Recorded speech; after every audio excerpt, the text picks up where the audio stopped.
আমার এই বাইকের আগে ছিল R15 ভার্সন 3 ইন্ডিয়ান BS4, ওটা ছিল মিরপুরের কাগজ, ওটা সুন্দর করে সেল হয়ে গেছে কারণ ওটা মিরপুর বিআরটিএ ছিল। এর আগে ইন্দোটাও ছিল হচ্ছে আপনার মিরপুরের উত্তরার কাগজ, ওটাও সেল হয়ে গেছে সুন্দরভাবে। বাট এর আগে যে GSX-R ছিল, ওই GSX-Rটা ছিল একটা ইকুরিয়ার পেপার কেন করাইছি, কারণ হচ্ছে আমার বাসা থেকে ইকুরিয়াটা কাছাকাছি, তো এই জন্য কেউ ইকুরিয়ার পেপার মানে করাইছে। এখন ইকুরিয়া বিআরটিএ কে অনেকে মনে করে কি যে ঢাকা মেট্রো মনে হয় না ইকুরিয়া বিআরটিএ, কিন্তু আসলে কিন্তু ইকুরিয়া কিন্তু ঢাকার ভিতরে পড়ছে, ঢাকা মেট্রো ল। আমার এই বাইকটা কিন্তু ইকুরিয়া ঢাকা মেট্রো ল 54 সিরিয়ালের একটা বাইক আমার এটা, কিন্তু নাকি মনে করে কি ঢাকা ল বা মানে কিছু একটা দেওয়া, অন্য কিছু দেওয়া, ঢাকা মেট্রো ল মনে হয় দেওয়া নাই।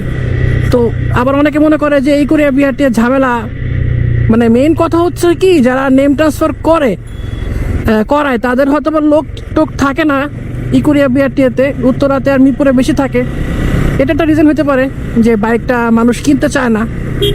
বাট আমি মনে করি কি ভাই, ইকুরিয়া বাইকের ভ্যালু আর হচ্ছে উত্তরা বলেন আর মিরপুরের বলেন, এই সমস্ত বাইকের ভ্যালু কিন্তু একই, মানে এমন না যে কম বেশি প্রিমিয়াম বেশি দাম বেশি।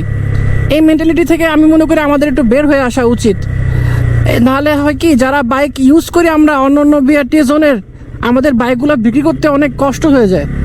মানে আমি আমার পার্সপেক্টিভ থেকে বলতেছি, মানে আমার মতামতের সাথে আপনারা অনেকে একমত নাও হইতে পারেন, বাট আমি যেটা ফিল করি, আমি যেটা বুঝি, সেখান থেকে আমি আপনাদেরকে বলার চেষ্টা করতেছি যে অ্যাটলিস্ট এই মেন্টালিটি থেকে আমাদের সবার আসলে একটু বের হয়ে আসা উচিত, এটা খুব দরকার।